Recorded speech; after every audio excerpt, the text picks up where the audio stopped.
नमस्कार मातृशक्ति। प्रेगनेंसी के दौरान बहुत ज़्यादा ध्यान रखने की आवश्यकता होती है। इस बात का भी ध्यान रखना होता है कि हमारे शरीर का तापमान अधिक ना हो। खासकर गर्मियों में तो इस बात का ध्यान रखना होता है। ऐसे में हम अगर एसी का उपयोग करते हैं तो काफ़ी सावधानी की आवश्यकता होती है। इसमें कुछ खतरे भी हैं जिनसे कैसे बचा जाए, उसके क्या क्या उपाय हैं और इनसे क्या क्या बीमारियां हो सकती हैं, आज हम इसी पर बात करेंगे।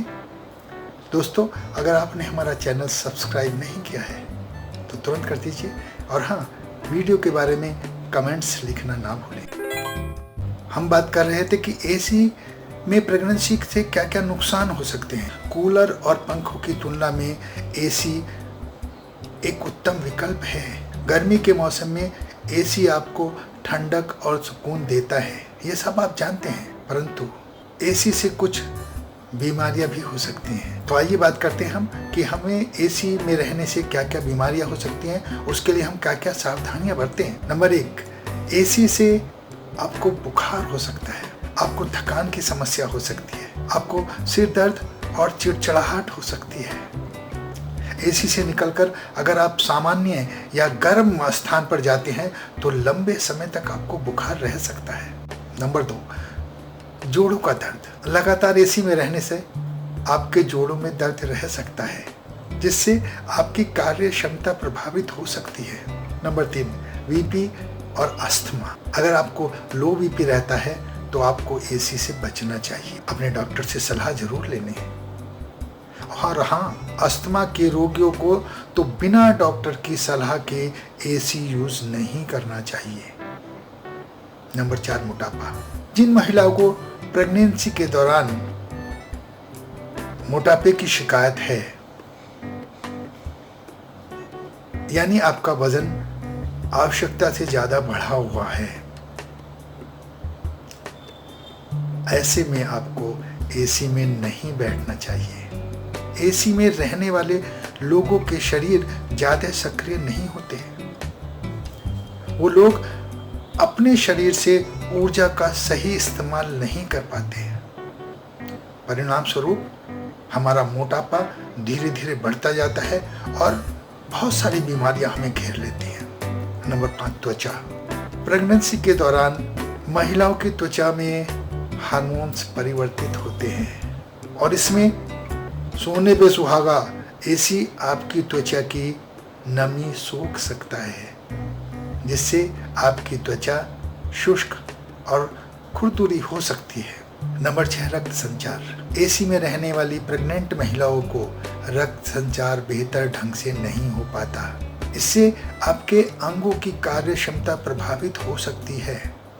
एसी में ज्यादा रहने से हमारे शरीर की कोशिकाओं के संकुचन के कारण हमारे मस्तिष्क में रक्त का संचार प्रभावी ढंग से नहीं हो पाता।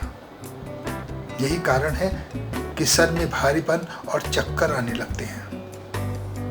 प्रेगनेंसी के दौरान हार्मोन्स में परिवर्तन होता है, जिसकी वजह से रक्त संबंधी समस्याएं उत्पन्न हो सकती हैं और आपका ज़्यादा देर तक एसी में बैठना नुकसानदेह हो सकता है।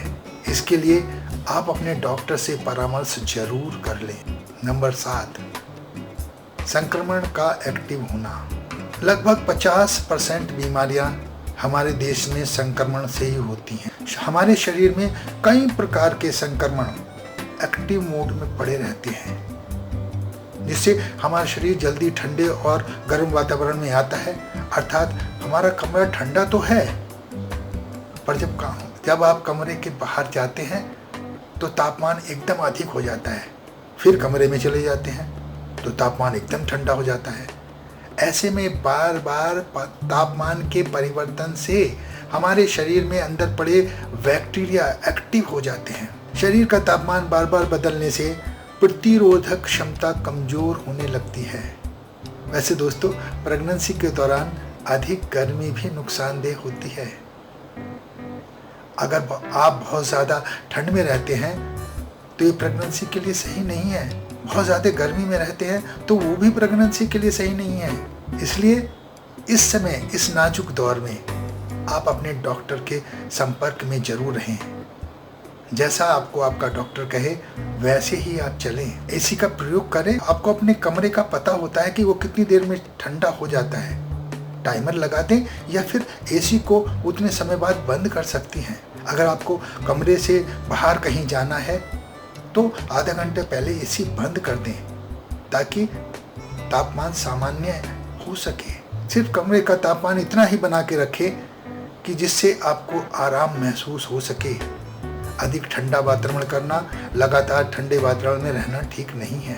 बहनों, हम अगले वीडियो में आपके नवजात के लिए एसी कितना लाभदायक है और आपको वो कौन कौन सी चीज़ें करनी चाहिए जो आपके नवजात शिशु को एसी में आराम दिला सकें ताकि आपके होने वाले बच्चे को कोई नुकसान ना हो। अगले वीडियो में हम इस पर चर्चा करेंगे। नमस्कार दोस्तों, इस वीडियो में इतना ही। अगर आप हमसे इस टॉपिक पर बात करना चाहते हैं या अपनी कोई बात रखना चाहते हैं या हमें कोई सजेशन देना चाहते हैं तो आप कमेंट के माध्यम से अपनी बात रख सकते हैं। दोस्तों, चैनल सब्सक्राइब करना और वीडियो को लाइक करना बिल्कुल भी ना भूलें और अपने दोस्तों को भी शेयर करें। धन्यवाद।